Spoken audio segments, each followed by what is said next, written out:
So ಹೆಣಗಾಟ SITಯ ಹೆಣಗಾಟ ಸಿಕ್ಕೇ ಬಿಡುತ್ತೆ ಅಂತೇಳಿ 2 ದಿನ ಹಂಗೆ ನೋಡಕ್ಕೆ ಹೋದ್ರೆ ಯಾರೆಲ್ಲ ಅಲ್ಲಿ ಮೃತದೇಹಗಳು ಸಿಗಬಹುದು ಅಂತೇಳಿ ನಿರೀಕ್ಷೆ ಮಾಡಿದ್ರು, ಬರಿಗೈಯಲ್ಲಿ ವಾಪಸ್ ಇವತ್ತಿನ ಕಾರ್ಯಾಚರಣೆಯನ್ನು ಮುಗಿಸಿ, ದಿನದ ಕಾರ್ಯಾಚರಣೆಯನ್ನು ಮುಗಿಸಿ, ದಿನದ ಕೂಲಿಯನ್ನು ಮುಗಿಸಿ ವಾಪಸ್ ಆಗಿದ್ದಾರೆ SIT ಅವರು. 2 ದಿನದ ಸೈಟ್ ನಂಬರ್ 1ರಲ್ಲಿ, ಇದು SIT ಕೊಟ್ಟಿರ್ತಕ್ಕಂಥ ಮಾಹಿತಿ ಅಲ್ಲ, ಸೈಟ್ ನಂಬರ್ 1ರಲ್ಲಿ ಮಹಿಳೆಯೊಬ್ಬರ ATM ಕಾರ್ಡ್ ಸಿಕ್ಕಿದೆ ಅಂತೇಳಿ ಹೇಳಲಾಗಿದೆ. 2.5 ಅಡಿ ಆಳಕ್ಕೆ ಅಗ್ದಿದೆ ವಿಶೇಷ ತನಿಖಾ ತಂಡ. ಆ ಸಂದರ್ಭದಲ್ಲಿ ಮಹಿಳೆಗೆ ಸೇರಿದಂತಹ ಹರಿದು ಹೋಗಿದ್ದ ರವಿಕೆ ಪತ್ತೆಯಾಗಿದೆ ಎನ್ನುವಂಥದ್ದು ಮಾಹಿತಿ. ಅದೇ ಜಾಗದಲ್ಲಿ ಆ ಮಹಿಳೆಗೆ ಸೇರಿದಂತಹ ATM ಕಾರ್ಡ್ ಪತ್ತೆಯಾಗಿದೆ ಎನ್ನುವಂಥದ್ದು ಮಾಹಿತಿ. ಜೊತೆಗೆ ಪುರುಷನೊಬ್ಬನಿಗೆ ಸೇರಿದಂತಹ ಪ್ಯಾನ್ ಕಾರ್ಡ್ ಪತ್ತೆಯಾಗಿದೆ ಎನ್ನುವಂಥದ್ದು ಮಾಹಿತಿ. ಈ ಮಾಹಿತಿಯನ್ನ ಸೋಷಿಯಲ್ ಮೀಡಿಯಾದಲ್ಲಿ ಹಂಚಿಕೊಂಡಿದ್ದು ಧರ್ಮಸ್ಥಳದಲ್ಲಿ ಕಾಣೆಯಾಗಿದ್ದ ಅನನ್ಯ ಭಟ್ ತಾಯಿ ಸುಜಾತಾ ಭಟ್ ಅವರ ಪರ ವಕೀಲ ಎನ್ ಮಂಜುನಾಥ್, ಬೆಂಗಳೂರಿನವರು. ಇವರು ಮಾಹಿತಿಯನ್ನ ಹಂಚಿಕೊಂಡಿದ್ದಾರೆ, ಒಂದು ಪ್ರೆಸ್ ರಿಲೀಸ್ ಮಾಡಿದ್ದಾರೆ ಇಂಗ್ಲಿಷ್ನಲ್ಲಿ ವಕೀಲ ಎನ್ ಮಂಜುನಾಥ್ ಅವರು ಒಂದು ಪ್ರೆಸ್ ರಿಲೀಸ್ ಅನ್ನ ಮಾಡಿದ್ದಾರೆ. ಏನು ಅಂತ ಹೇಳಿದ್ರೆ, ಸೈಟ್ ನಂಬರ್ 1 ಅಂದ್ರೆ ನಿನ್ನೆ ಅಗೆದಂತಹ ಜಾಗ, ಮೊದಲಿಗೆ ಹೋಗಿ ಅಗೆದ್ರು, JCBಯನ್ನ ತಂದು ಅಗದ್ರಲ್ಲ, ಸಣ್ಣ JCBಯನ್ನ, ಆ ಜಾಗದಲ್ಲಿ ಲಕ್ಷ್ಮಿ ಎನ್ನುವಂತಹ ಮಹಿಳೆಗೆ ಸೇರಿದ ATM ಕಾರ್ಡ್ ಜೊತೆಗೆ ಪುರುಷನೊಬ್ಬನಿಗೆ ಸೇರಿದಂತಹ ಪ್ಯಾನ್ ಕಾರ್ಡ್ ಸಿಕ್ಕಿದೆ ಅಂತೇಳಿ ಅವರು ಹೇಳ್ತಾ ಇದ್ದಾರೆ. ಜೊತೆಗೆ ಹರಿದ ರವಿಕೆ ಅದು ಸಿಕ್ಕಿದೆ, 2.5 ಅಡಿ ಅಗೆಯಲಾಗಿದೆ ಅಂತೇಳಿ. ಇದು ಧರ್ಮಸ್ಥಳದಲ್ಲಿ ಕಾಣೆಯಾಗಿದ್ದ ಅನನ್ಯ ಭಟ್ ಅವರ ತಾಯಿ ಸುಜಾತಾ ಭಟ್ ಪರ ವಕೀಲರು ಕೊಟ್ಟಿರ್ತಕ್ಕಂತಹ ಮಾಧ್ಯಮ ಹೇಳಿಕೆ ಅಥವಾ ಮಾಧ್ಯಮ ಪ್ರಕಟಣೆ. This was not statement from SIT ಇಂದ ಬಂದಿರತಕ್ಕಂಥ ಮಾಹಿತಿಗಳಲ್ಲ. ಸೊ ಸದ್ಯದ ಮಟ್ಟಿಗೆ ಧರ್ಮಸ್ಥಳದಲ್ಲಿ SITಗೆ ಸುಜಾತಾ ಭಟ್ ಪರ ವಕೀಲರು ಹೇಳಿರುವ ಪ್ರಕಾರ ಸಿಕ್ಕಿರುವಂಥದ್ದು 2 ATM ಕಾರ್ಡ್ ಮತ್ತು ಪ್ಯಾನ್ ಕಾರ್ಡ್ ಮತ್ತು ಹರಿದ ರವಕೆ, 2.5 ಅಡಿ ಅಗ್ದಿದ್ದಾರೆ. ಬಟ್ ಪ್ರಶ್ನೆ ಏನು ಅಂತ ಹೇಳಿದ್ರೆ, ಅಲ್ಲಿ ಸೈಟ್ ನಂಬರ್ 1ರಲ್ಲಿ ಮೃತದೇಹ ಸಿಕ್ಕಿಲ್ಲ, ಡೆಡ್ ಬಾಡಿ ಸಿಕ್ಕಿಲ್ಲ. ಅಲ್ಲಿ ಅಗ್ದಿದ್ದೀನಿ ಅಂತೇಳಿ ಏನು ಕನ್ಫೆಷನ್, ತಪ್ಪೊಪ್ಪಿಗೆ ಹೇಳಿಕೆಯನ್ನ ಕೊಟ್ಟಂತಹ ದೂರುದಾರ ಯಾವ ಜಾಗದಲ್ಲಿ ಸೈಟ್ ನಂಬರ್ 1ಅನ್ನು ತೋರಿಸಿದ್ನೋ ಅಲ್ಲಿ ಮೃತದೇಹ ಸಿಕ್ಕಿಲ್ಲ. ಸೊ ಧರ್ಮಸ್ಥಳದಲ್ಲಿ ಶೋಧ ಏನೂ ಸಿಗದೆ ಕಂಗಾಲಾಗಿದೆ SIT.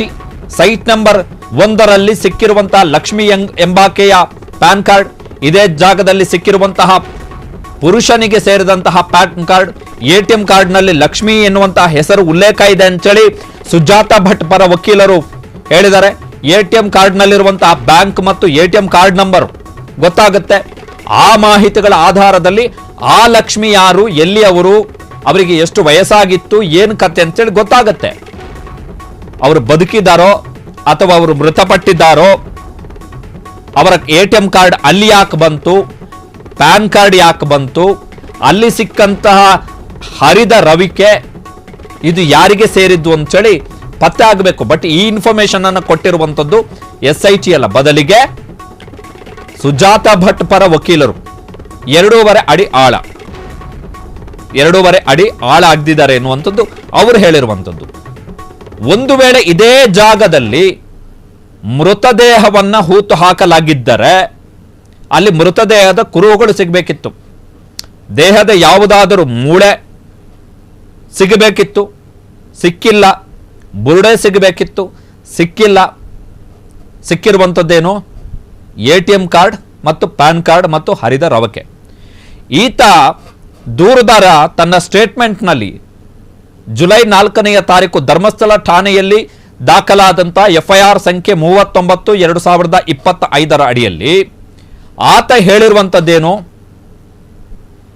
2014ಕ್ಕೆ ನಾನು ಕೆಲಸ ಬಿಟ್ಟು ಬಂದಿದ್ದೀನಿ ಅಂತ ಹೇಳಿ 11 ವರ್ಷ.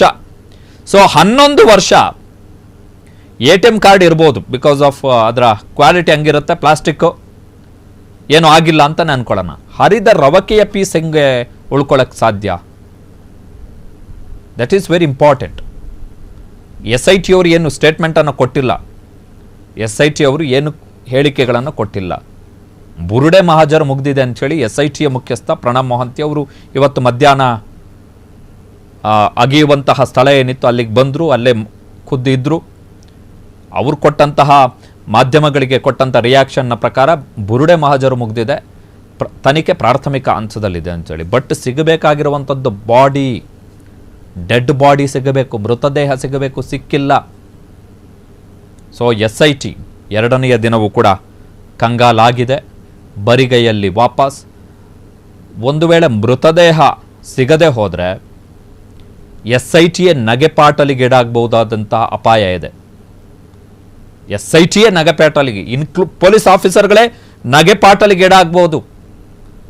ಹರಿದ ಬಟ್ಟೆಯನ್ನು ಹುಡುಕ್ಲಿಕ್ಕೆ, ಚಿಂದಿ ಬಟ್ಟೆಯನ್ನು ಹುಡುಕ್ಲಿಕ್ಕೆ, ಚಿಂದಿ ಬಟ್ಟೆಯನ್ನು ಅಗಿಲಿಕ್ಕೆ SIT ಅವರು ಹೋದ್ರು, ಸರ್ಕಾರ ದುಡ್ಡು ಖರ್ಚು ಮಾಡುತ್ತೆ ಎನ್ನುವಂತಹ ಕುಚೋದ್ಯಕ್ಕೆ ಸರ್ಕಾರ ಜೊತೆಗೆ ಸರ್ಕಾರ ನೇಮಿಸಿರುವಂತಹ ಪೊಲೀಸರ ತಂಡ ಜೊತೆಗೆ ಪೊಲೀಸರ ತಂಡದ ಜೊತೆಗೆ ಹೋದಂಥ ಇತರೆ ಅಧಿಕಾರಿಗಳು, ಏನು 3 ವ್ಯಾನ್ ಹೋಗಿರುವಂಥದ್ದು, ಪೊಲೀಸ್ ವ್ಯಾನ್, ಕಮಾಂಡೋಗಳು, ಅದು ಬಂದೂಕು ಹಿಡ್ಕೊಂಡು ಹೋಗಿದ್ದಾರೆ.